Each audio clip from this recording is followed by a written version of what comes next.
Good morning, everyone. Well, it should be good morning, good afternoon, good evening, everyone. First of all, I would like to thank you for attending the 9th seminar of the Dialogue on Philosophy and Technology. My name is Yuk Hui, and we have started this research seminar since last October. And this time is the 9th edition of the seminar. And it's my great pleasure today to welcome my colleagues and a friend, Alexander Galloway. So today I'm going to give a brief introduction of Alexander Galloway because I think most of you know his work and probably have read one or two of his books at least. So I only give a brief introduction and I will give the stage to Alexander, and afterwards we are going to have a conversation. I'm probably going to ask some questions, and afterwards we'll open the floor to open the question to Q&A to the floor. So you are welcomed to also ask questions. So it's really my great pleasure to welcome Alexander today. He's a writer and computer programmer working on issues in philosophy, technology, and theories of mediation. He's currently a professor of media, culture, and communication at the NYU, New York University, and he's the author of several books on digital media and critical theory, just to name a few. Protocol, How Control Exists After Decentralization, published in 2006, even though it was published almost 20 years ago, but I still think it is a book that speaks a lot to our time, a very important book which helps us to understand the politics of the internet, but also digital culture in general. La Ruelle Against the Digital, 2014, and it is also something quite related to today's seminar on digital philosophy. And most recently, Uncomputable Play and Politics in the Long Digital Age, published last year by Verso. So, and today, Alexander is going to give us a seminar titled A Brief History of Digital Philosophy in 10 Expressions. So I really look forward to the seminar. So the floor is yours, Alexander. Thank you, Yuk. Thank you for that. And I should say it's really a great pleasure to be speaking today in this Dialogues on Philosophy and Technology series. Greetings from New York. The sun is now up. It was dark when I was walking to my office here. But I feel, I have my coffee, and so I feel like I'm ready to go. I should just say that I'm going to be using OBS and a video switcher. So if sometimes that overheats my laptop, so hopefully it'll all work fine. But if not, I can just revert to normal screen sharing. So anyway, it's a great pleasure to be here. And I was thinking my graduate seminar this term is on capitalism and schizophrenia. And I should say, I guess, not capitalism and schizophrenia in general, but in fact, the book by Gilles Deleuze and Félix Guattari, which is a book in 2 volumes. We have the notorious Anti-Oedipus from 1972, which I learned was a bestseller. This is the one that Michel Foucault described as an introduction to the non-fascist life, followed 8 years later in 1980 by 1,000 Plateaus, which is, if you've read it, it's all kind of joy and creativity, and it tries to describe a utopia unfettered by the negative forces of repression or guilt. And anyway, these together, these volumes constitute the larger work known as Capitalism and Schizophrenia. And so after you emailed me, I said I had 2 possible lectures I could give today. One on Deleuze and his status in the contemporary world, and another on the foundations of digital philosophy. And Yuk, of course, said both, which I love, but that we could do the digital lecture today and save Deleuze for the future. So yeah, let me just say again, it's a great pleasure to connect with an audience in Hong Kong. This is the city that I hope to visit one day. And while I'll defer to Yuk on how should we call it, the question of the digital in China, my lecture today is an attempt, I think, in some small sense, to mobilize this concept of cosmotechnics that Yuk's been working on. And you'll see that I approach digital philosophy as something of a skeptic, if not also an enemy. And I hope this lecture will help to exceed the monolinguism or maybe the monotony of discrete rationality, which is so closely aligned with the tradition of Western philosophy.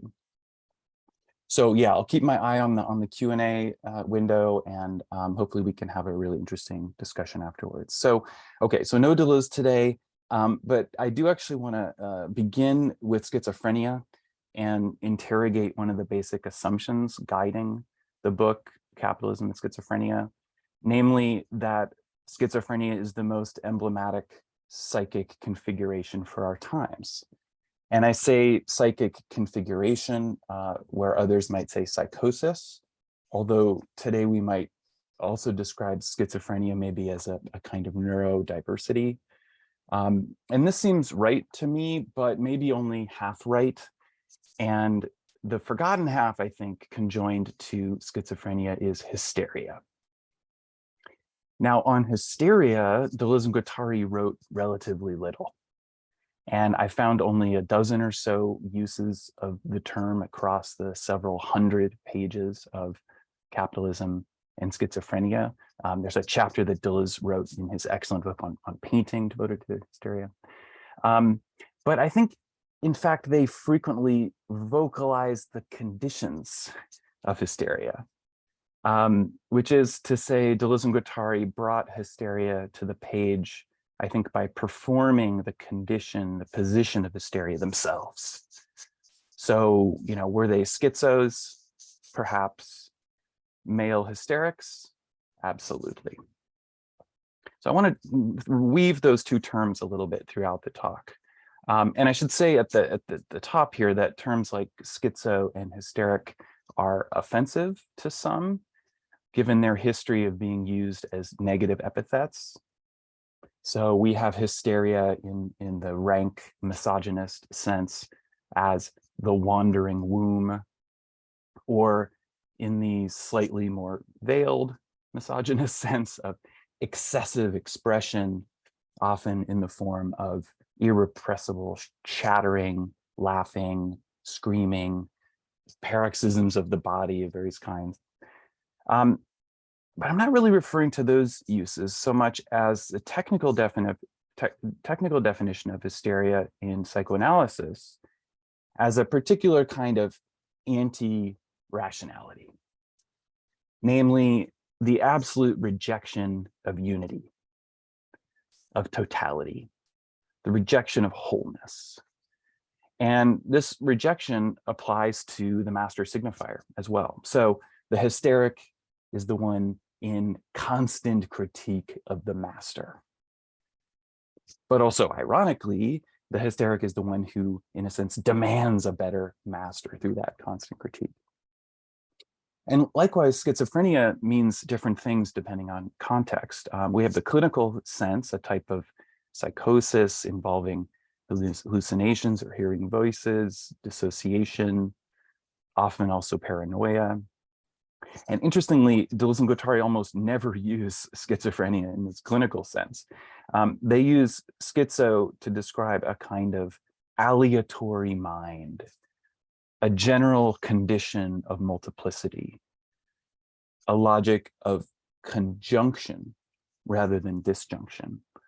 And here we veer kind of into their own jargon, a deterritorialization of the psyche, a kind of nomadic thought, which might not be thought or mind at all, but rather some form of desire. So today I want to use hysteria and schizophrenia as a kind of framing device for thinking about digital philosophy. And by the end, maybe we'll see that hysteria and schizophrenia show us two possible ways to undermine the digital. First, by denying the integrity of unity, and second, by denying the authority of the general equivalent. Okay, but I'm already getting ahead of things here. Digital philosophy. What is this strange term, digital philosophy? What does digital philosophy mean? Well, in fact, it's a term that's coined already years ago by others. The name refers to a school of thought stemming, in fact, from physics and computer science rather than philosophy. And sometimes you'll hear this moniker digital physics, which might actually be a better description. And digital philosophers claim that this is the fundamental thesis of digital philosophy, that the world is discrete at its most fundamental level. And they provide evidence for this claim by appealing to observations in physics and elsewhere, in, for example, the discrete spin states of some subatomic particles, or the encoding capacities of DNA. The computer scientist Edward Fredkin is one of the most visible proponents of this kind of digital philosophy. And some of the more adventurous digital philosophers then use the thesis of the discretization of nature to analogize, interestingly, between computation and the world, leading to some rather outlandish speculations of the sort that we are living inside a computer simulation. Okay, so I'm not here to really debate the merits of digital philosophy, and I'm actually not going to talk a lot about that existing discourse. Instead, I want to do something slightly different, which is that I want to describe digital philosophy not as a thesis about nature, but as a specific way of doing philosophy. And so this brief history of digital philosophy in 10 expressions will focus on the axioms and principles that must be effectively internalized by the digital philosopher in order for any form of digitality to make sense in the first place. And again, I think we'll see that hysteria and schizophrenia are two ways to undermine the digital, but certainly not the only two ways, and I'll describe some other ones as well. Okay, so first, in order to journey deep into the domain of digital philosophy, we'll need to backtrack to a rather traditional, if not also conservative posture in Western philosophy, back to the classical formulation of identity and difference. And I love my phone here is trying to auto-recognize the text. So as the title of my talk suggests, I'll be making this journey by way of 10 short arithmetical or logical expressions. And the first one is A equals A. Contemporary cultural theory often defines identity through difference. Yet in the strict sense, identity means precisely the opposite. Identity stemming from the Latin idem, meaning the very same. The first expression, known more commonly as the principle of identity, A equals A, states that something is whatever it is. So given the query, what is A, one may respond with the simplest possible answer. It is A. Taken axiomatically, the principle of identity asserts both that such an answer is valid, that's very important, but also that being oneself is indeed a positive quality of something, and hence may be positively asserted. Sometimes this is also called the tautology equation. This principle of identity goes back to Aristotle, who considered it a necessary and valid foundation for logic, albeit trivial in its apparent circularity. Yet even this axiom, so apparently intuitive and obvious, is often contested in different ways. And one common complaint is the empiricist complaint. So what if A and A are just a little bit different? Can they still be called equal? You can measure a gallon of water. Well, then try to measure a second gallon with precisely the same number of drops. Or if you can do that, try for the same number of water molecules. And so here the expression 1 equals 1 or 1 gallon equals 1 gallon starts to look a little bit shaky. And the empiricists will complain that it's reductive, if not also violent, to call these small differences, to call, let's say, 1.0001 gallons of water by the name of 1. This could be a kind of reduction at the least, or some kind of violence maybe. And so I think in this sense, empiricists are kind of rank hysterics, since they deny the identity of the one. And they deny it on purely pragmatic grounds. We just simply can't get that precise, according to the empiricist. Okay, now, meanwhile, the principle of identity has also been contested on, shall we say, political grounds. And some consider the principle of identity, in fact, to be the arch-conservative position par excellence. And you might remember that A is the title and third and final section of Ayn Rand's book, Atlas Shrugged, acting as an absolute ground for her so-called objectivism, a pet philosophy for conservatives and teenagers of all stripes. At the same time, the politics of tautology is not entirely clear, given how the identity equation reappears in any number of other thinkers across the political spectrum, not least being Francois Laruelle, to whom I will briefly allude at the end. Now, the principle of identity is buttressed by two other logical principles that extend and affirm its power.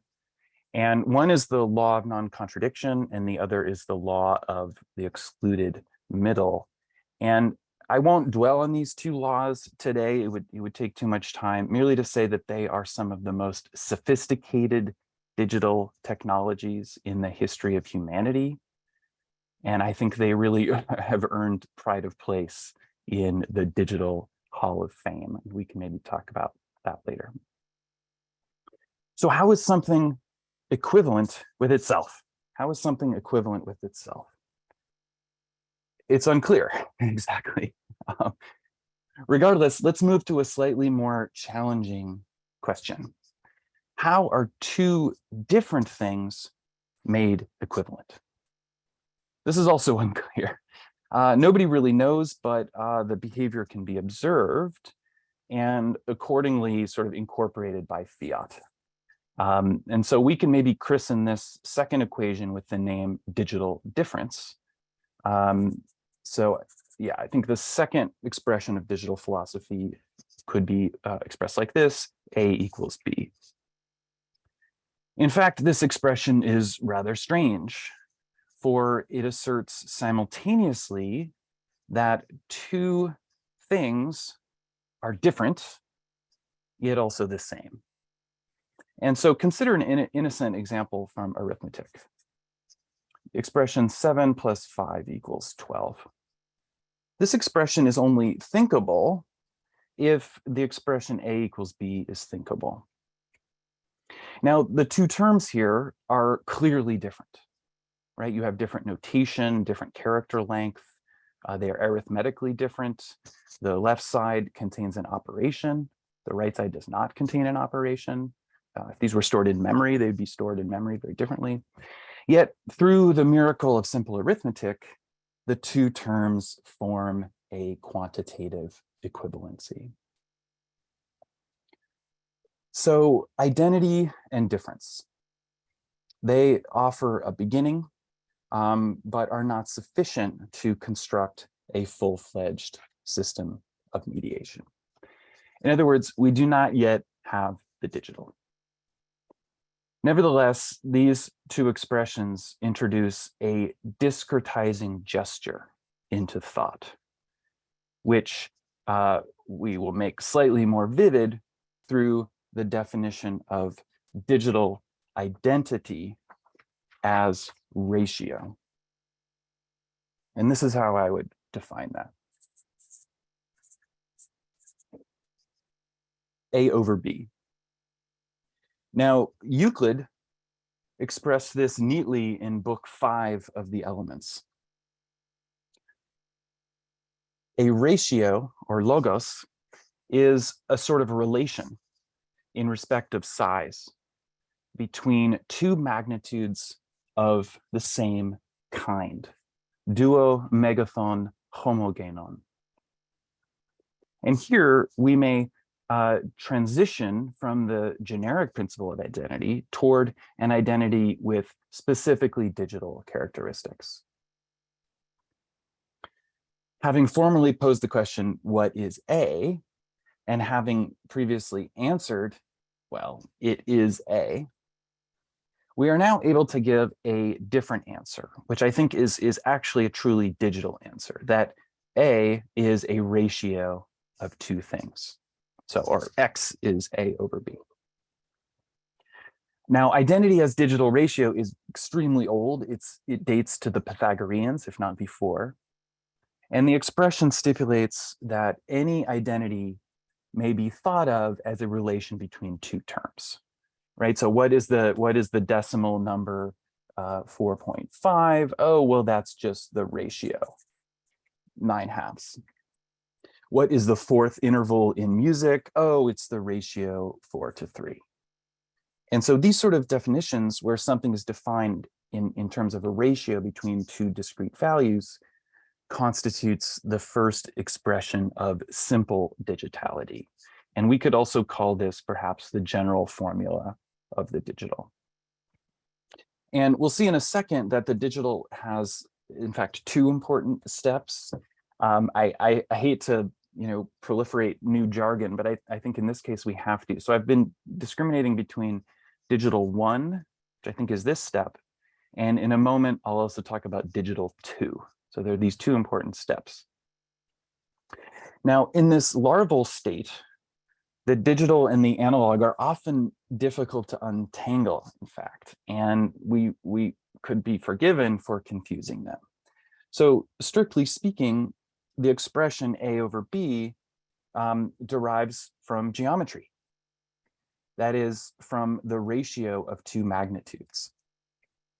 And so the expression A over B derives, in fact, from an analog technology, even as it forms the real body of the digital. So it's almost like we're seeing the interface here.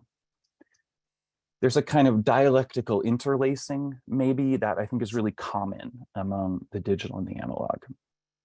A digital artifact will often invert into real analogicity, or an analog artifact will likewise flip and invert into a digital symbol. So I know I'm kind of pedagogically separating the digital and the analog, but I think it's important to show that they're constantly kind of morphing into each other. So again, while this expression A over B derives from geometry, it also provides the form for the rational numbers, which, along with the whole numbers, are at the core of the arithmetic tradition, and hence at the core of the digital. And so, yeah, I think this expression 3 reveals two important features of the digital, and I'll just kind of quickly mention these, and I can fill them out later. But one is what I tend to call the rule of 2, where a single identity is expressed through two terms, and there's lots of examples of this throughout history. And you can even see that here, that there's a kind of rude and rough slash that intrudes between two magnitudes, which dramatizes the rule of 2 in a rather literal sense. And if we go back to this quote, the last phrase there, duomegathon homogenon, or two magnitudes of the same kind, or we could even just literally say homogenon, right? Homogeneous, two homogeneous magnitudes. It stipulates that these two elements, A and B, have to be homogeneous. They have to be of the same kind. And this is very, very important. So this is the second feature, which is the notion of symbolic type. So these are not any two magnitudes. There are two elements, A and B, which have been, as it were, sort of pre-vetted or pre-tested for type conformity. And so to go back to the Pythagorean example, a rational number is a number that can be expressed as a ratio of two whole numbers. And so A and B have already been kind of pre-vetted for being whole numbers. And so you can't write the ratio 4.5 over 2. That's not rational because A and B are not of the same kind. Namely, 4.5 is not a whole number. Now, ancient mathematicians determined whether two values were of this. You might be wondering, how do you know that they're of the same kind? And it was pretty straightforward. There was this notion of a common measure, and in the simplest sense, this common measure was nothing other than the humble monad or lone unity, which we would just call one. But interestingly, in a lot of ancient traditions, one was actually not a number because it was the monad. It was the general equivalent that launched number in general. Now, this kind of type conformity will be familiar to any of you who are computer programmers.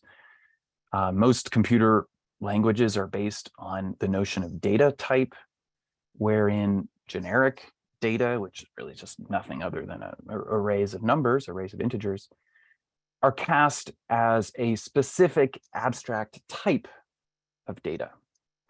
And common types include just integers. These are used to express so-called digital values. Floating point numbers are used to approximate analog values. Booleans for true or false logical states. Characters are used to store elements of text. And of course, all data types remain generic numbers behind the scenes, which is all the more reason why type must be kind of invented as an artifice and enforced so that different categories of data can persist as differentiated. In normal situations, only data of the same type may be compared. So Boolean against Boolean, integer against integer, and so on. But even when this seems intuitive, when you're comparing a float and an integer, in fact, the necessary safety checks are still being performed automatically by the machine behind the scenes. So in this sense, the very meaning of identity shifts after the arrival of full digitality. I said before, under the initial or generic principle of identity, identity was formed from being one's self. Being oneself.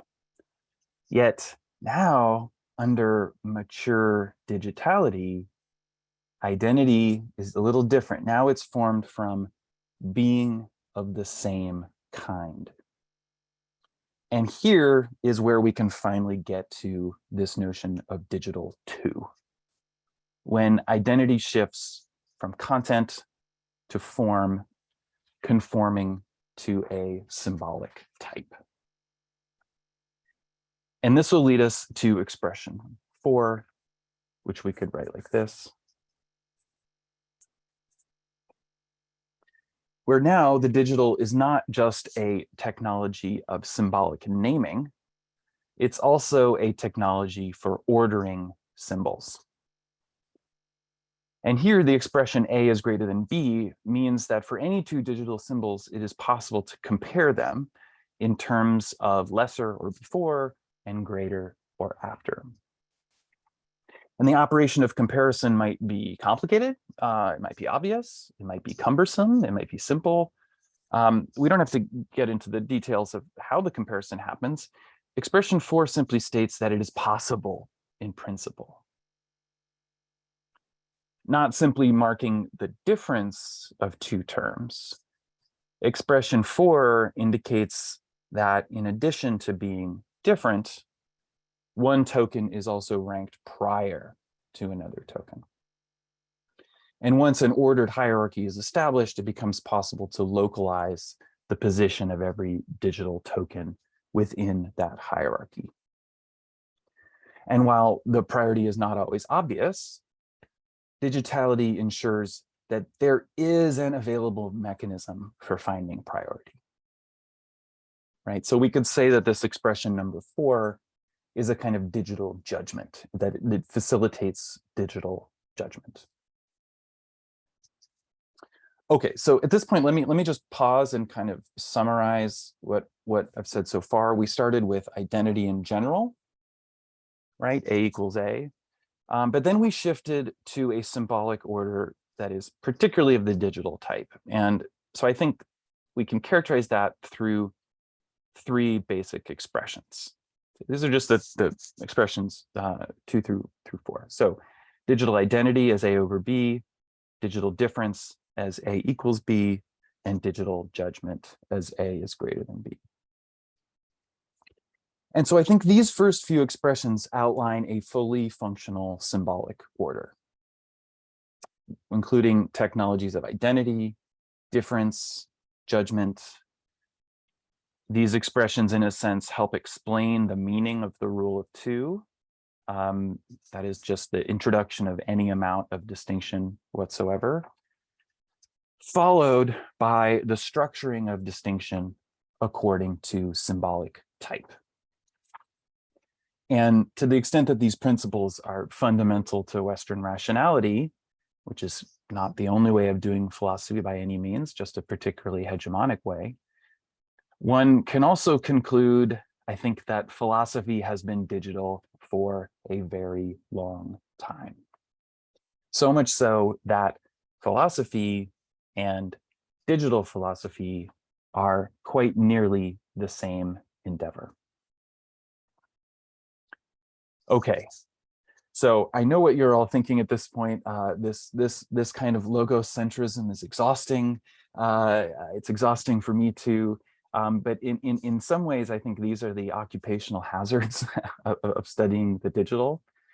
And so as a temporary break from the logos, we might follow next in expression 5, one of the many pathways that contradict or invert or otherwise depart from the tradition of digital rationality. And I do want to outline a few key departures.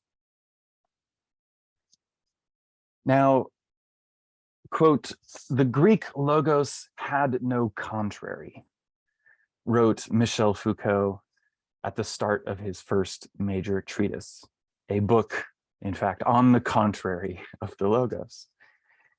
And this line always confused me. Well, what Foucault meant to indicate with this perhaps counterintuitive eraculation, I think, was the difficulty of speaking the very thing that resisted speech.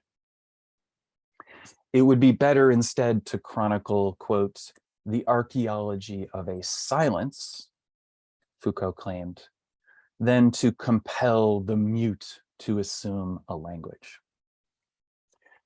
Still, though, I think Foucault was wrong on this point in a very superficial sense. Logos had an immediate and direct contrary for the Greeks in the term a logos, meaning literally no ratio, or more generally, the irrational, which I think we could characterize as expression 5, x is not A over B. Or to express it more precisely, given x, there is no ratio such that you could make an A or B expression. So in other words, you can never make this expression work. So given x, there's no ratio such that x equals A over B. And you may remember the Pythagorean calamity discovered at the heart of every circle and every square. Magnitudes like pi and √2 are labeled irrational because their values cannot be expressed using a ratio A over B of discrete values. And here I think we have to be very precise. When posed the question, what is the value of pi? The properly digital answer is, I don't know. Given that there is no ratio A over B of discrete values that will give you the value of pi. And so expression 5 is interesting, therefore, because it asserts that the non-digital exists. That there exists positively something unrenderable by the digital. Now, okay, not that anyone needed a philosopher to ratify such an obvious truth, but I do think it's important. So there's that, but arguably the most significant alternative to digital rationality is not the irrational, but rather the analog. And two expressions will help. There's a lot of ways to approach the analog, but I think we can also do it through these expressions. And two expressions will, I think, help here illuminate the analog. And it's weird because the two expressions appear to kind of contradict each other, at least on the surface, and maybe we can figure out what's going on there. So expression 6, A is incomparable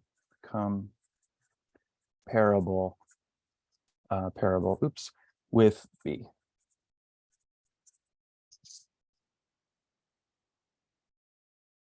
So a cornerstone of analog philosophy is that all entities are strictly incomparable. And it's important to note here that expression 6 does not simply mean that A and B are different values. So this is not the same as saying A is not equal to B. It's not the same expression. Instead, expression 6 asserts that the system for equating symbolic types is invalid, that no equation of terms will ever come out right. So colloquially, you might say, you can't compare apples and oranges. But the colloquialism does not mean that apples and oranges cannot be mixed or combined.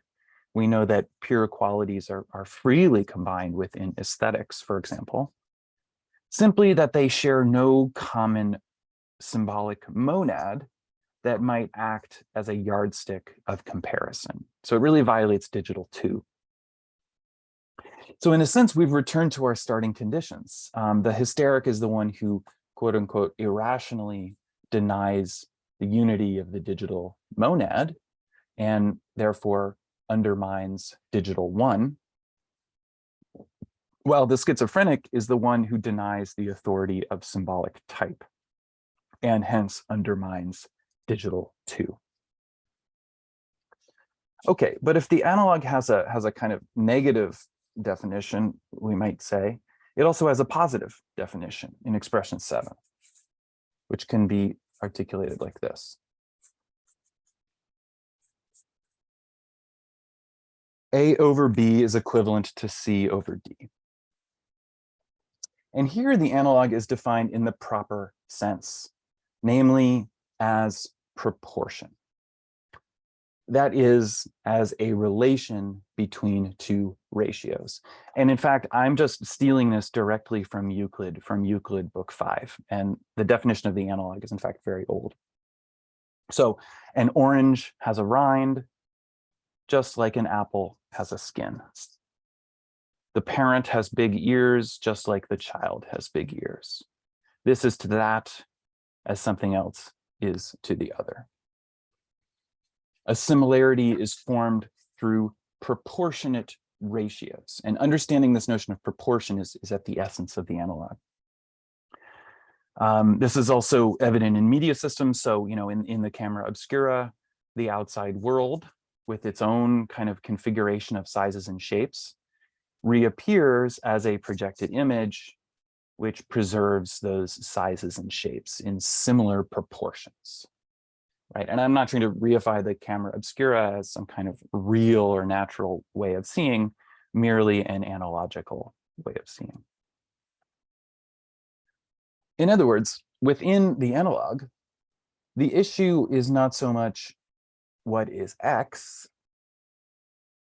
Rather, the question becomes, given a ratio, is there something else with a ratio that's in the same proportion? That's the essential analog question. The two digital atoms themselves, A over B and C over D, therefore kind of slip into the background. And instead, they cede importance to the proportionate encounter between them, which becomes an encounter of the similar, likeness. So one substantial benefit of the analog is that, unlike the digital, the analog does not legislate type. This is one of the reasons why people like the analog. And using the language of structuralism, we could say that the analog has no master signifier. That might be one way to think about it.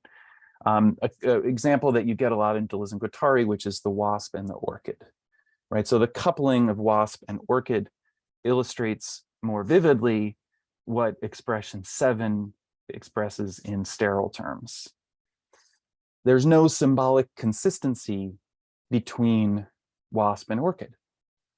Nevertheless, these elements join to form an analog likeness or an analog similarity at the point of contact. It's a threshold or an interface. Okay, so these last two expressions illustrate the importance of quality within analog mediation. And pure quality leads us to expression 8, known as the idempotence expression, which we can write like this: A plus A equals A. And idempotence is interesting because it seems to violate simple arithmetic, right? And maybe it even does in some cases. But consider two paradigmatic analog forms, right? Like, how could A plus A equal A? How could 1 plus 1 equal 1? But I think if we think about color or wave phenomena, it might make a little more sense. If you add two waves together, it doesn't make double the waves, it just makes another wave. Or when a painter mixes two colors together, the result is a single new color, not two colors. Okay, now before advancing to the penultimate expression, and we're doing kind of a whirlwind tour here through 10 expressions in one talk, and to summarize what has been stated so far across this brief history of digital philosophy and its alternatives, we talked first about the digital through identity, difference, and judgment. But also I've outlined two important departures from the digital, again, going very quickly, but first the irrational, we might say the undigital, and second, the analog. Maybe we want to call that more like the para-digital. And there are many, many other departures, of course, innumerable alternatives, potentially infinite alternatives.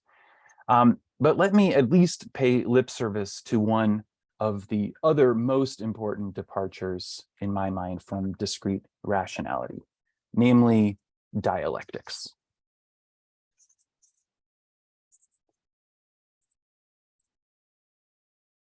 Which we can express here in Formula 9, read as A equals A prime.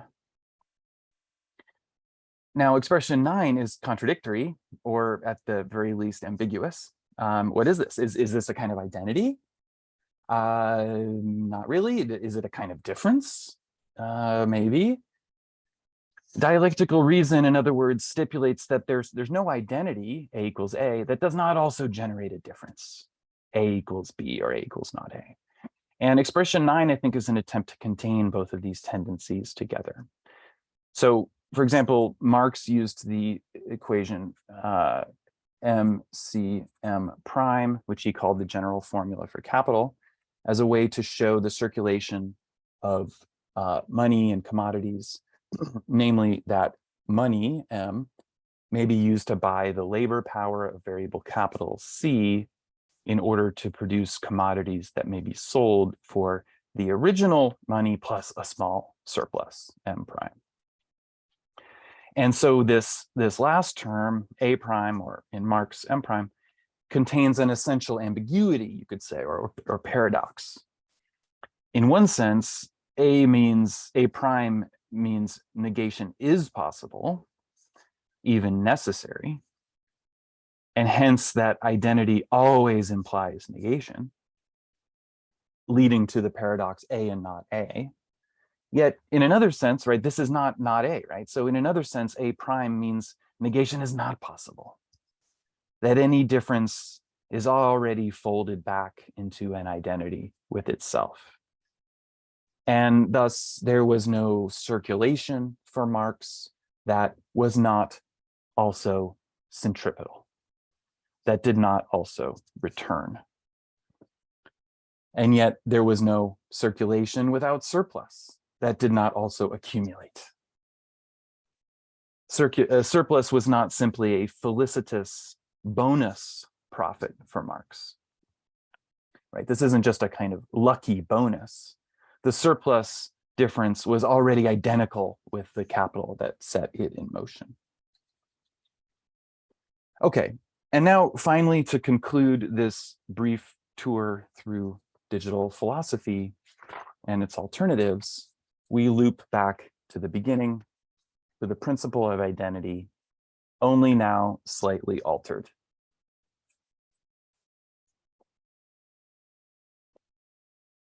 And if you remember at the outset, this was considered trivial, tautological, and perhaps even conservative. Yet this expression exits the digital logos, I think in a sense, more profoundly and definitively than even what was offered by the alogos, the analogos, or even the dialectic perhaps. Tautology is a prophylactic. It performs a kind of logical masking in that it pushes forth a name in order to block the imposition of all the other names. So you might say it kind of defangs and diminishes the potency of representation, which is so often a violent imposition. And so even though it's considered trivial or commonsensical, I think tautology is in this sense rather profound because it expresses identity as radical immanence, rather than identity as genetic resemblance, right? Which was digital 2. That was at the heart of digital 2, this kind of type checking or genetic resemblance. And so we could say perhaps that tautological identity is generic rather than genetic. Generic identity degrows the digital because it suspends the two structure at the heart of digital identity, digital difference and digital judgment. Okay, so that was a lot. We're at the end. And as this brief history of digital philosophy winds to a close, let me reiterate some of the conditions given at the outset. First, a school of thought already exists called digital philosophy. I haven't said much about the discourse of this school. The school defends a single core postulate, namely that nature is discrete at its most fundamental level. We might, as a seeming anachronism, enlist the ancient atomists on this roster, along with modern adherents to binary logic. Contemporary scientists of cellular automata, such as Stephen Wolfram, should also be added to the list, as should many others. However, the remit of this study today was not to describe the existence of something called digital philosophy, but rather to specify by way of a series of arithmetical expressions the conditions necessary for any form of discrete rationality in the first place, including atomism, binary logic, cellular automata, and so on. There are two important components in any system of the digital kind.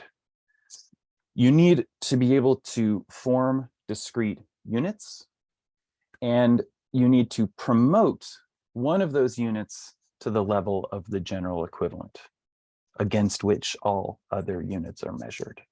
And that's why I differentiate between these two technologies, digital 1 and digital 2. Deleuze and Guattari gave us a full-throated rejection of digital 2 in the schizophrenic's denial of the authority of the general equivalent. And like I said, I think we can fill in one of the other denials, the hysterics denial of the integrity of unity. That is the denial of digital 1. And so this is why I insist on plumbing the foundations of digital philosophy, because such a definition readily reveals any number of other forms of thinking and experiencing. Schizophrenia and hysteria, but also the irrational, the analog, the dialectical, generic immanence, and there are many others as well. The non-digital landscape is vast indeed. And perhaps I think this is an example of what Yuk means by cosmotechnics. Not one technology, not one form of rationality, not a single hegemon, but a series of alternatives within which discrete rationality is but a single path to be followed according to preference, or perhaps to be abandoned. And so thanks for your attention, and I look forward to Yuk, to your response, and everyone to our questions and discussion. Thank you. Right. Thank you very much, Alexander, for this wonderful talk. I'm really listening to your talk also made me think a lot more, well, a bit more than what I have read. So actually, and thank you very much also for mentioning at the very beginning that the plan we discussed to also to organize a seminar on Deleuze and Guattari. But in any case, you have start with them, and you have ended with Guattari and Deleuze. Even though it sounds to me that behind it there is a kind of Heideggerian gesture, especially when you said that well, philosophy, Western philosophy in general, could be also considered as largely as digital philosophy. Mm.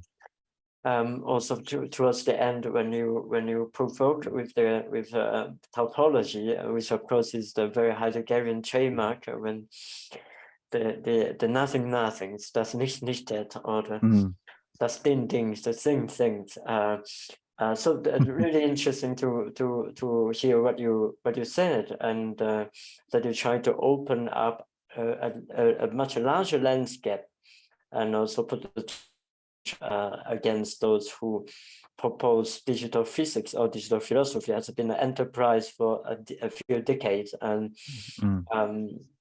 I agree with you, the problem of the kind of totalizing thinking behind the digital.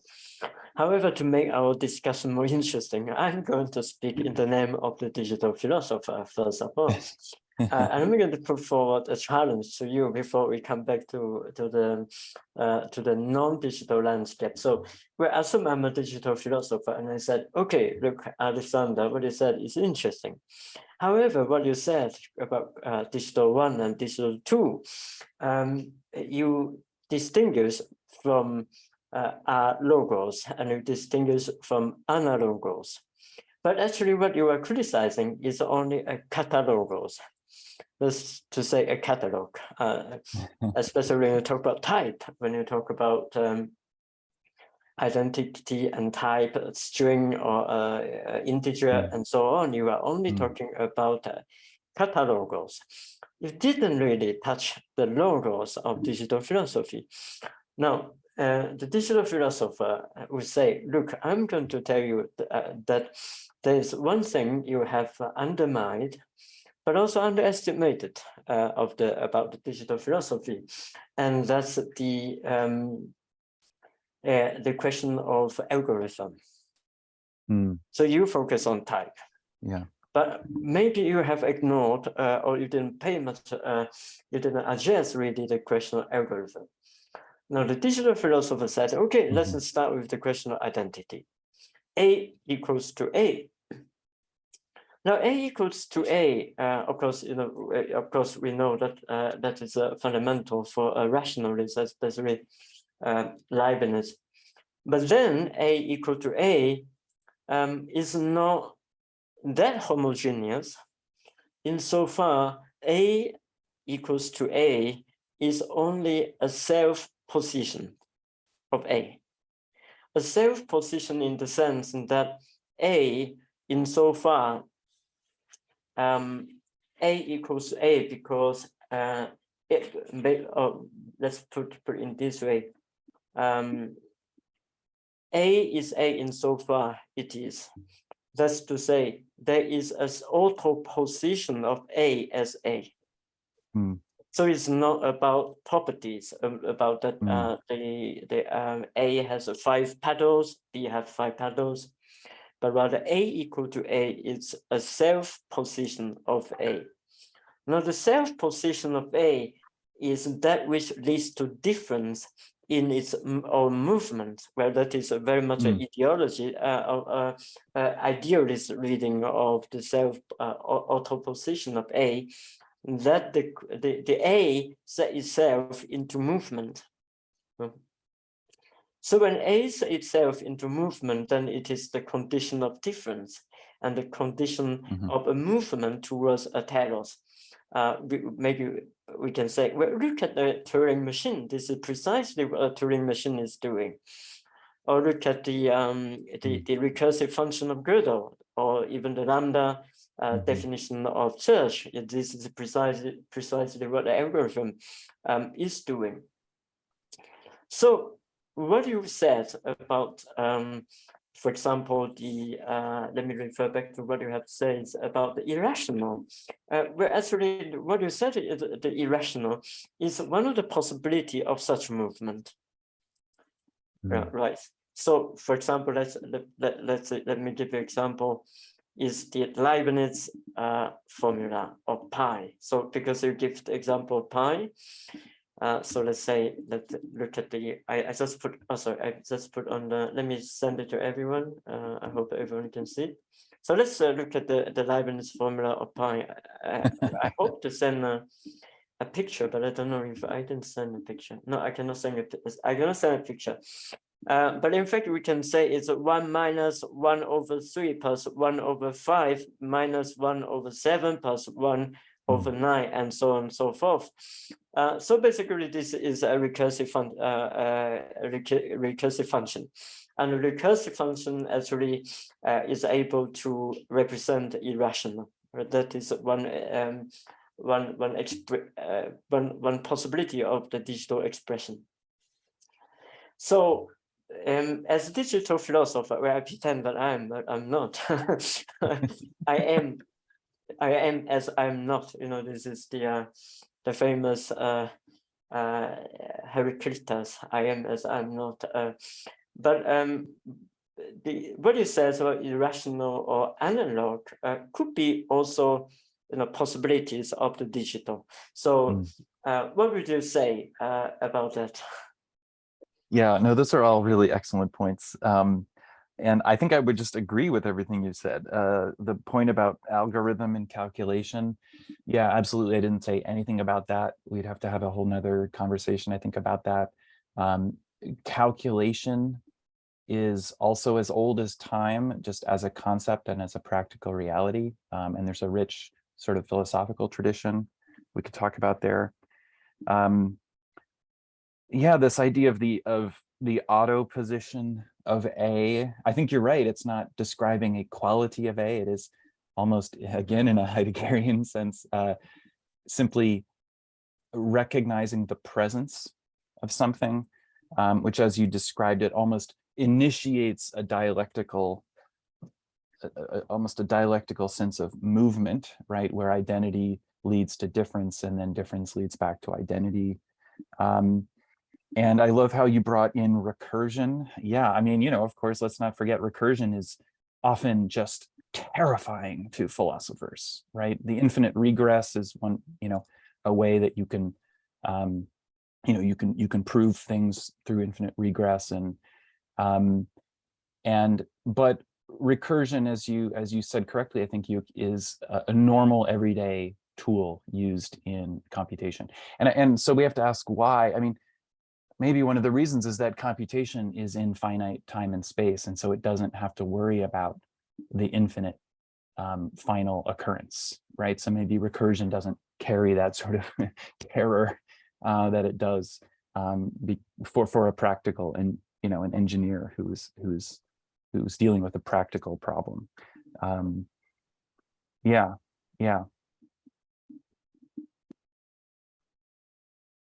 Right. Thank you very much.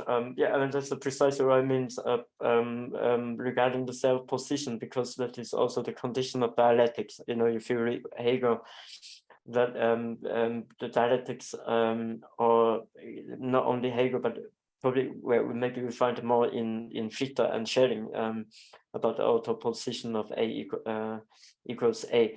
Now, I have another question, which is, and I'm also very curious, because in these 10 positions, 10 theses, you didn't mention the question of uncomputability, which I know is a center of, well, it's basically the title of your latest book, and I think there is something really profound to think about the uncomputability, because that is really a direct refusal of such a digital philosophy, because insofar when digital philosophy first have to recognize the uncomputability, then they basically set a limit for themselves. And this limit also means that there is the other side of the landscapes. So I'm wondering if you can say something about the uncomputability and how this is uncomputable. Well, because I think that maybe this also allow us to think about, I don't know, well, of course, in the sense of Heidegger, the question of the incalculable, or that in Derrida. But for me, I think there are two things, but it allows us to think from the uncomputable to the incalculable, but also to the kind of anti-totality or anti-totalization that we found in Deleuze and Guattari. So that's one from a computational point of view. But on the other hand, I also know that for you, the uncomputability is not only about arithmetics. It is also for you the fundamental question of politics that is you outlined in your latest book. So probably that can open us really something not only theoretical, but of course everything is theoretical, but also political. So I'm wondering if you can say something about uncomputability. Yeah, thanks for that. So you're right, I didn't say much directly about the uncomputable, although maybe we could sort of intuit certain connections. And I typically would outline sort of three basic ways of thinking about the uncomputable. So of course there's the technical definition that we get from philosophers and mathematicians, people like Kurt Gödel or Alan Turing, right? People who have given proofs, in fact, that show the limits of discrete rationality. And so we could think of those limits of discrete rationality as a way of outlining what's computable and what's uncomputable. There's also a question of finitude, which is important for the uncomputable, right? So a computer has to exist within time and space and has finite resources. And those finite resources could be memory, space, or computing power, or energy consumption, right? Could be a part of that. And so, if in principle we could, reverse a crypto hash, well, maybe in practical finite time and space, we can't do that, or it becomes very difficult, right? So can you reverse a hash? Well, do you have enough time to wait until the sun burns out? Well, okay, so that becomes a kind of finite condition that bounds the computable and the uncomputable. But the third domain is what I would just, I don't know, maybe romantically call the analog real. And I use that term to just encompass all forms of kind of non or para-rational endeavors. So things like empiricism and pragmatism that aren't, dismissive of rationality completely, but certainly find their core in something that's outside of discrete rationality. And that's really the stuff that I do in this new book called The Uncomputable. It's really a almost very pragmatic examination of a few moments from the history of computation, artifacts from the history. Yeah, so no, I appreciate you bringing that up. Right, thank you very much. At the same time, I just saw that we have many questions, so maybe we can try to address these questions, and then I have to be able to read them. The discussions. So I'm going to read. Maybe I'm going to read the question, because there were some other people participating on YouTube, and they could not read the Q&A here. So the first question is from Joe White. I wonder what your thoughts are on two other prominent criticism of digital philosophy and laws of thought.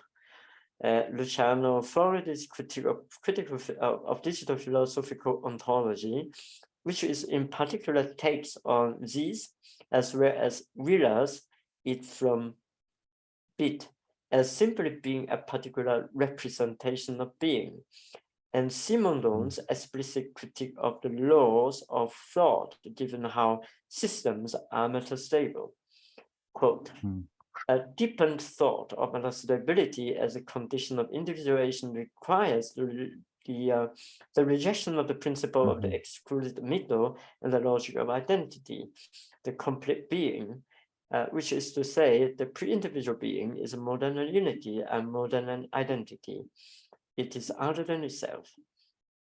Yeah. I mean, I see where this question is going, and I like this direction a lot. If I understand it correctly, reinforcing. I mean, I don't know. It is difficult, right? Like, is there some form of being that's sort of, as it were, behind the proscenium of representation, and therefore we encounter certain modes of representation. One of those modes might be called digital rationality. Another one of those modes might be called analog representation.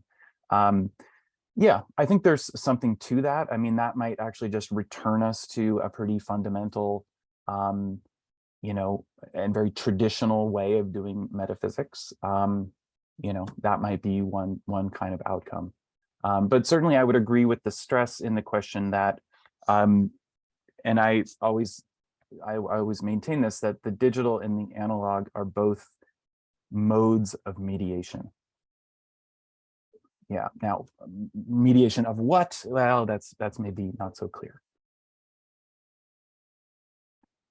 I think there's a interesting reference also to Floridi, because he has an article written a long time ago called Against Digital Ontology, where he argues that the discrete or the digital is only one layer of abstraction, where like in terms of really engineering terms, it's only one level of abstraction. So the analog could be another level of abstraction, or there are other there could be a long list of levels of abstraction.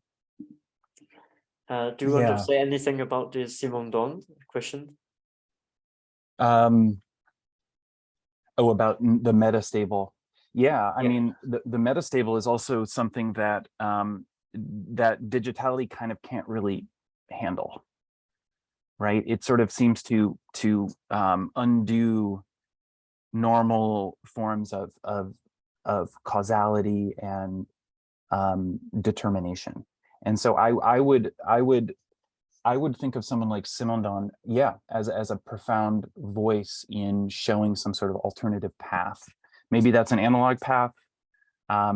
You know, maybe we could characterize it in some other way. Yeah. Yeah. Okay. Right. So because there is always a kind of access in the individual, and that is the pre-individual, and for him he called it nature. Yeah. Yeah.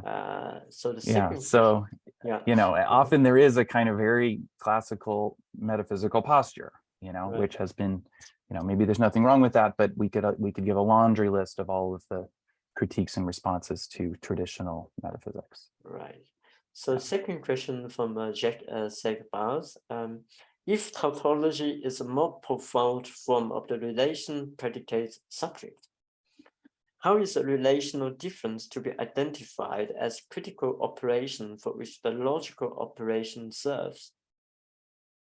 Yeah, it's a good question. I'm not even sure tautology is more profound. I don't know where I would put it in the hierarchy. I mean, yeah, you're right. Often it's listed as a kind of, you know, kind of bootstrapping law of thought or something like that. And that's why I wanted to return to the tautology expression, right, which is in one form in expression 1 and then in another form in expression 1,0. I wanted to kind of loop back to it and show that maybe actually tautology is, I don't know, the alpha and omega or something, right? Where maybe it also comes at the end and again, isn't a bootstrapping technology, but is in fact a masking technology. I called it a prophylactic technology, meaning the power of the tautology is not in what it initiates, right? It's not a kind of RK expression or something, but more kind of in what it suspends, right? It's very coy in that sense, the tautological expression. It basically says, I'm not going to tell you anything about me. I am whatever I am. And maybe you can get to know me, you know, maybe we can form some kind of trust or something like that. So anyway, that's I think why I wanted to return to it at the end.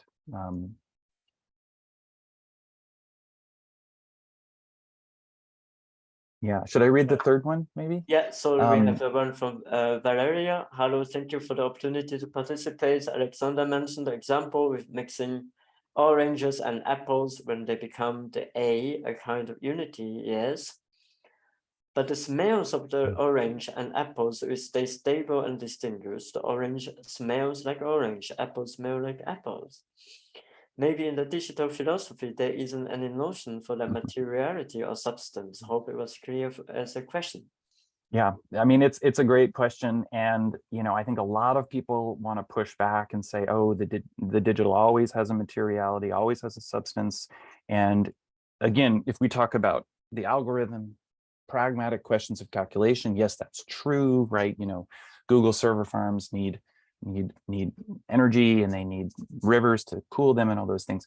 And I don't want to deny any of that in those industrial facts, but no, I think the essence of your question is absolutely correct, which is what is the ideology of digital philosophy? It's absolutely anti-materiality and anti-substance, right? It's all about, you know, vaporizing into the cloud and uploading your brain and all that stuff.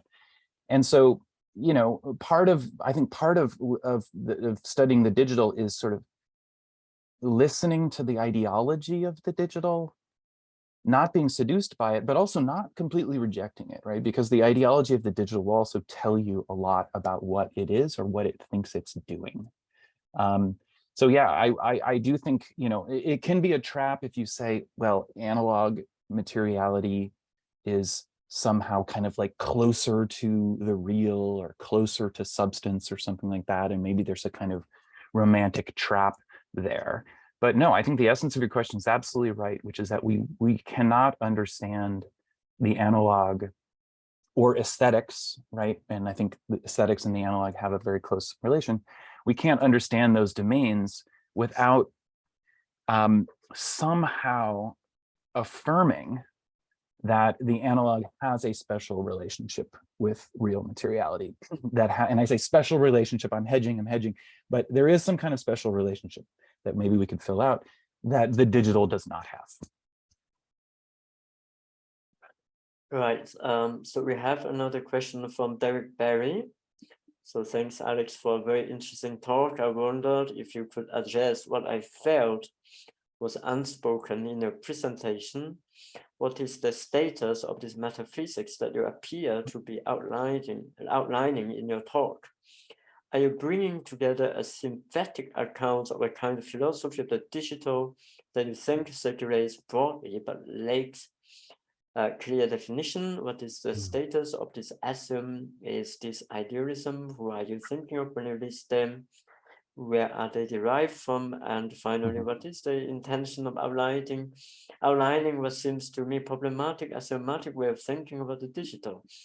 This seems to be a very anachronistic way to think about the digital. Is this where critique needs to step in? If so, how should we move beyond this theoretical axiomatic cul-de-sac in media theory? Well, as a challenge of your method. So yeah. Problematic, anachronistic. No, David, I appreciate this. Where do these axioms come from? Where do these expressions come from? Well, gosh, I think they come from, digital thinking, broadly conceived. I guess I should just say why this talk kind of was maybe unusual, looks maybe pretty unusual, maybe to some of the people seeing this for the first time. I'm not talking about Twitter, I'm not talking about PlayStation, I'm not talking about Google, I'm not talking about actually existing digital technologies. And so, yeah, the backstory really is that I think once you start looking and trying to understand how the digital works and what it is, it's very clear, at least to me, it happens very quickly that you see that the history is vast. And it brought me very, very quickly to arithmetic, right? It brought me to discrete number and the science and practice of discrete number known as arithmetic. And if you get to that step, then God, you're going all the way back for thousands of years. And so finding this distinction, this ancient distinction in Greek philosophy and math between geometry and arithmetic that I referenced a teeny bit in the talk today, that's also a place where this digital analog distinction kind of opened up for me. So yeah, I mean, it's anachronistic, but I think it's actually powerful precisely for that apparent anachronism. And yeah, of course, critique, the whole point of this talk was not to kind of ratify the digital. I hope I made that clear. If not, I can make that clear now. It's not that digital philosophy is or should be dominant. As I see it, and maybe there is a kind of practical instigation of this whole endeavor, digital computers are dominant. This form of mediation, we can look around ourselves. And so maybe that explains the kind of the purpose or the pressure for why I think it's important to plumb this kind of deep conceptual history. Is digitality idealism? Yeah, I mean, this is, I would give a similar answer to the previous question. If the analog has a kind of special relationship to real materiality, again, it's not identical with it. It is a form of mediation, but it has a special relationship. I do think that digitality inherently has a special relationship to idealism, at least in a kind of simple or larval sense. And digital 2, I think, is the best way to see that, right? Digital 2 is the step that says you have to have a symbolic economy. You have to have a general equivalent or a master signifier, and that creates this kind of symbolic economy, which we could perhaps describe as idealist. Right, thanks. Well, actually, at the beginning, I also want to ask a question that is, also I forgot to ask, is the title of your talk, Brief History. When you think of a brief history I of know. 10 pieces, we think about, what happened in the 11th century and what was the milestone for that. But apparently it is more about what you're trying to outline, what might be called the essence of the digital. Yeah. The digital. I mean, I did realize that whatever, it's just a title that I'm kind of riffing off of similar kinds of titles, but you're absolutely right. That word history probably should be taken out, and certainly conceptually should be taken out. And okay, I'm saying this as a Marxist, I'm completely committed to Right. materialist historical analyses, but in fact, the digital isn't, unfortunately, right? So yeah, I think history as a concept is anti-digital. Those two things clash. And so you're absolutely right, Yuk. In a technical sense, this talk should not be called a brief history. It should be a focus on the expressions. You said essence. I don't know if I said that, maybe I did, but yeah, it is a kind of definition or trying to plumb the meaning of or the essence of the digital, which I know is kind of a something you're not supposed to do in theory. But again, my defense is that the digital is an ideology of essencing, right? And so I want to, at least in some provisional way, mirror the methodology of the digital in my approach to it. And so on this, I'm very, very clear. Like I never want to give empirical descriptions of the digital. Okay, I just wrote a book that does that. But in this case, I never want to give empirical descriptions of the digital. I want to give definitions. The reason is that description is not a digital method. Definition is a digital method. Right, thanks. That's well put. There's another question from Diego Gomez Venegas from Berlin, I think. I'm thinking of expression 9, the dialectical. Biologists Maturana and Varela said in Autopoiesis and Cognition, paraphrasing, that the machine M should not be understood as separated from the environments where the observer located, but that is machine M is environment from a bigger machine M. And prime. Given that this sort of statement played a key role in cybernetic thinking, second order, I wonder if this ninth expression indirectly point out the cybernetic as an order of thought is a manifestation of this catalog. So in other words, is cybernetics a counter digital? Yeah, it's a good question. I mean, the short answer is I don't really know, because I don't know the biology history as well as some of the other stuff. But it's a really interesting question, yeah, and that dynamic between a machine or an organism, right, and its milieu, its environment, its context. Yeah, I mean, that sort of self-environment relation is very complicated. In some ways, that is a structural, even Kantian relation, right? Like what is the entity, and then what are the conditions that allow that entity to exist? The question about cybernetics is very tough because I think it's easy for us to just loop cybernetics into this kind of grand history of computation and digitality. But the unusual thing is that cybernetics so frequently was dealing with analog phenomena, right? And so maybe cybernetics is this strange kind of spur that opens up in the 1940s and then is very influential for a few decades, that allows analog materiality to be kind of colonized or incorporated into a machinic and ultimately digital scenario. Right, I think well, that also, I mean, his question also referred to what I earlier called recursion, because when we think of the environment and the organism from a reciprocity, and the reciprocity continues in time, that every every recursion has reproduced something new, but kind of new coupling. That's of course very much already taken in the kind of think about digital. When you think about the Google, think of Google and algorithm and users and so on, that that is quite obvious today, I think. But you know, but how could we think of this relation to the kind of in relation to the digital that you criticized?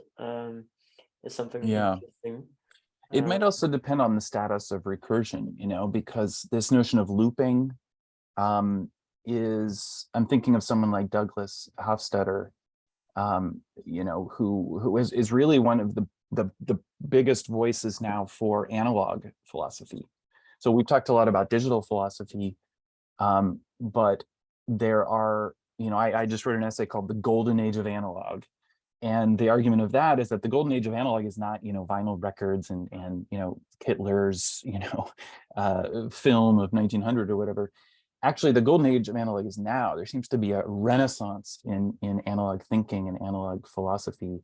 And so maybe the loop or the loop back, you know, Hofstadter's book, I Am a Strange Loop, right? Like there's this sort of that what is the self? The self is the fold, right? In the Deleuzean sense, that the self is the thing that just loops back on itself and creates some sort of recursion or some sort of self-referentiality. Yeah, that's really interesting. Right, and then we have another question from Victor Garcia. How do you think process philosophy challenges digital philosophy? Borrowing from your the expression you use in your presentation, I would see process philosophy as A implies or A becoming A, or discrete object, analog process, discrete object. Whether analogical and digital coexist, A reaches a momentary A just to be mobilized to another phase of A and so on. Yeah, no, this is an excellent question too. And we could have a much longer conversation about process philosophy, something that I know a little bit about, but I'm certainly not an expert on. But I do think that that sense of becoming is, you know, is a kind of threat to traditional discrete metaphysics. Right. And then this is a long standing distinction between being and becoming. And, you know, so these days, maybe it's someone like Whitehead or even Deleuze, right? I mean, the importance of this sort of corruption or deterritorialization or morphing or becoming, that's at the very heart of Deleuze and Guattari. More recently, someone like Catherine Malibu, I think, is one of the key philosophers of becoming. And yeah, I would say this is not something that fits very well in discrete rationality, right? Discrete rationality can do transcoding really well, but it can't really do transduction at all, I don't think. And so maybe process philosophy gives us another very strong window into alternatives to the digital. Yeah. We have another question from Anna Tuschling, a colleague from Bochum. Thank you for your talk. My question is, shouldn't we take the history of digital philosophy, ontology, physics into account? I absolutely agree with your rejection of the assumption of the fundamental discreteness of nature in a positive positive sense that is often identified with DP, for example, by Faraday, but Zeus, as problematic as he is in a political sense, wanted something slightly different than Franklin and Wolfram, who has an interesting biographical link to psychoanalysis. He wanted to give Daten für Arbeitungsanlagen and their builders like himself a place in theoretical physics. And yes, speculated about the universe as a Turing machine in the course of presenting his proposed way of modeling physical entities and space. But actually, he refrained from making totalizing assumptions about reality as others like Frecken do. Roby Cormier wrote a great review of digital ontology a few years back. Interesting. Yeah, I mean, I'm not an expert on Sousa, but you're right. He is a crucial figure in the history of digital philosophy. I mean, some people even credit him as kind of like the instigator in modern times, I guess, in the 20th century of digital philosophy. Although, as my talk indicated, I'm trying to go much further back than that. I would love to hear more. I mean, I don't know about the biographical link to psychoanalysis in Wolfram. Is that what you're suggesting? That would be very interesting to hear more about. And yeah, certainly in the largest sense, we could untangle different varieties of digital philosophy, different varieties of digital ontology physics. Absolutely, that would be important work. And these 10 expressions are really just a way to kind of give some sort of general foundation for that, but certainly there's variation and variety within that history. We haven't even talked about the big elephant in the room, which is quantum computing and the way in which that could potentially upset digital philosophy in a pretty profound way. I'm not even sure it does, but that could be another way to problematize, or maybe even give a kind of death sentence to the history of digital philosophy, the end of history of digital philosophy. And yeah, shout out to Robbie. His work is really great. Right, we have another question. Vigilio Rivas, thanks for a fantastic talk. What is the implication of the critique of digital philosophy on the colonial technique of returning digital judgment to the custody of the pre-modern notion of identity by subjection? Diverse de Castro argued among this line, identity representationally conceived, therefore digital is subtracted from a multi-natured analogic spectrum of existence. One still obtains a minimum constant of identity, but remain fluid. Any thought? Yeah. I mean, that tradition is powerful, very strong. That is part of the tradition of analog thinking, analog philosophy. Maybe I'm missing the subtlety of your question. You're asking about a particular method of subtraction. Yeah. I mean, I think there's a way of understanding digitality as either a subtraction, or maybe I would say reduction, right? So a common way of thinking about the digital is to say that there is you say multi-natured analogic spectrum. Yeah, there's a way of describing a kind of profusion of the sort of tessellated world of variety and difference that then is, as it were, harnessed, colonized, abstracted, disciplined, right, into a series of orthogonal conditions of various kinds.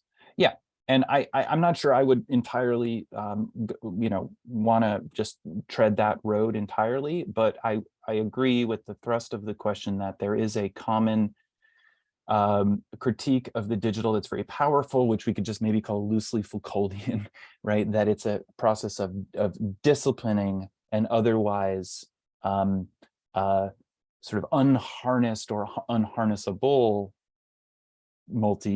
multi-natured spectrum. Right. But I think you in your work, Alexander, I think you there's actually a kind of a difference, because this what Eduardo claims about multinaturalism. Basically, there was, I mean, he didn't really touch the question of technology.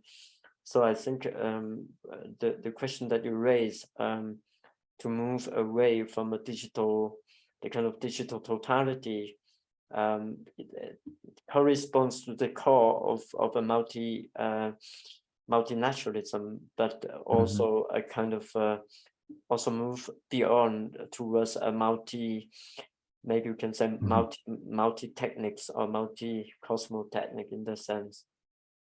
Yeah, and so I'll just add one last thought there. I think we would have to ask, what kind of multiple are we talking about, right? And this was a revelation for me in studying this digital stuff. Is I mentioned that I was attracted to arithmetic of all things, because that is the kind of science of discrete number, of the integers. And I hit on this kind of ridiculous fact, which is maybe obvious to other people, but the word arithmos, right, which is the Greek term for a discrete number, like we maybe would say integer arithmos, is often translated as multiple. And so that kind of shattered my sense of multiple, multitude, multiplicity as sort of being on the, as it were, good side, right? And so that's what I mean when I say maybe we have to understand what kind of multiple are we talking about. Are we talking about multiple as, an aggregate of monads, which is absolutely arithmetical, absolutely digital, so there is a digital multiple, absolutely. Or are we talking about,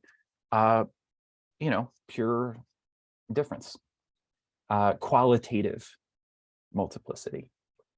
Yeah, so that term multiple is actually ambiguous, and it opens up two very different pathways. Yes, I think this is a very important point, because if we think about the one and the many, and the many as the multiple, and the one as being the number, as the in the what we can find in the Pythagoras, or more systematically in Plato. That the soul is which is between the number and or idea and the and objects beings multiplicity. But of course, when we take this third, like what you have asked, what does it really mean by multiple? Or maybe there's a kind of multiple that cannot even not be compared, and that cannot be reduced to number. Yeah, I think that would be the qualitative difference. Yeah, even in just a Deleuze-Guattarian sense. And you're right, this one multiple dynamic. I mean, we live in the age now, like, pity the one, because no one wants to defend the one in this day and age, right? You have, I mean, I describe this as the kind of hysteric position, right? That Deleuze and Guattari want to get rid of the one. Interestingly, even someone like Alain Badiou is also against the one, right? He says we can't begin from the assumption that the one is, we have to begin from the axiom that the one is not. And nevertheless, Badiou unfurls a kind of arithmetical friendly story, right, that nevertheless also has the multiple at the very heart of it. Because for Badiou, the multiple actually in an arithmetical sense is super, super radical and weird. Yeah, I mean, maybe we could just skip to, I could talk about Kriegspiel if you want. Maybe that's another conversation. I could just say one word about it, which is, I was surprised. This is a remake of the game called the Game of War, made by the French situationist Guy Debord. And one of the things that really surprised me was, in fact, how rational and deterministic that game is. And we think of Guy Debord as, the drifts and, détournement and, the associative psychogeographic drifting through the city and all these things. And maybe he was that too, but he made this game that was highly digital, highly structured, and like I said, even somewhat deterministic, admitting the fact that games themselves are not fundamentally deterministic. Yeah, and let me just read the last question. Thanks for your illuminating talk. If digital obfuscates history, what's its modality or potential to posit the political? Yeah, I think Yuk mentioned the political before, and I sort of sidestepped that question. I can answer it now. I have kind of a counterintuitive answer to that, which is, in fact, I think the political is formally a digital technology. Okay, so that may not make much sense, but let me explain. The political is formally a digital technology, meaning that the political is defined through some form of discretization, right? So this could just be as simple as like, I mean, there's the kind of Schmittian version of it, which is the friend-foe distinction at the heart of the political. We don't necessarily have to endorse that. But there's even just in a kind of fundamental sense of, which side are you on? There's the old Union song, which side are you on? And so I think that is really at the heart of the political, some form of distinction or decision. Badiou has a great take on this in Logics of Worlds in the section called Theory of Points, where he basically says like spaces that lack distinction are sort of evacuated of political reality and political potentiality. Nevertheless, spaces can be galvanized and polarized along specific lines, right? Like, are you for or are you against? Are you on this side of the barricade or are you on that side of the barricade? And so, in fact, my plea today would be, ironically, I spent a lot of time saying mean things about the digital, but my plea today would be, actually, we need a certain form of digitality, because that gives us politics, right? That gives us a political encounter that maybe the ethical turn really can't give us anymore. Right. So, well, if I understand correctly, you think we have to return to kind of Schmittian kind of digital? Well, no, I'm not saying that, but I do think that the political involves distinction and decision, right? Like, you have to change your life. That's I think there is a sort of, and I know this is maybe perverse, but there is a kind of fundamental modernism at the heart of the political, which is that you have to break with the past, right? You have to break with current conditions, right? Yeah, I don't think of the political in other terms. Now, that's not the only thing we can do. We can do ethical, we can do ethics, which doesn't look like that at all. But if the question is about the political, no, yeah, I think maybe this is a way to redeem the digital, at least on a kind of formal level. Right. Well, maybe you can say that the turn towards a kind of political vitalism. Can we say that? Political, what do you mean? Political vitalism. Well, because what is a fundamental, if I understand correctly, in the well, at least in my reading of Schmitt's decisionism, is basically a vitalism, political vitalism that trying to there was arguing against liberal, the liberal that creates a certain kind of incapability to decide. So liberal democracy is implies the incapability to decide effectively, especially during the time of a crisis. Right. I think Schmitt called that neutralization, right? When a sphere is neutralized, which sort of grotesquely and ironically, he also wanted to promulgate a kind of scenario of neutralization where the sovereign could be the one who decides, right? Right. So then the return of the sovereign as the decision maker is a political vitalism in that sense, because they want to break away from this incapability and the kind of slowness of discussions, which you call it romanticism. Anti-liberal, yeah. Right. Yeah, I mean, I think there's reasons to be anti-liberal, in certain conditions. I mean, not to, what's the old Zizek line, right? Like, Heidegger made the right decision in 1933, but only in the wrong direction. Right now, I'm not endorsing that, but I think there's some truth to that, which is it a mistake to want to radically break with the past? No, I don't think there's a mistake there, but we have to be very clear about what direction we're breaking in. Yeah. Well, yeah, precisely. I think this is another topic we have to discuss regarding the political big subjects. Yeah. Right.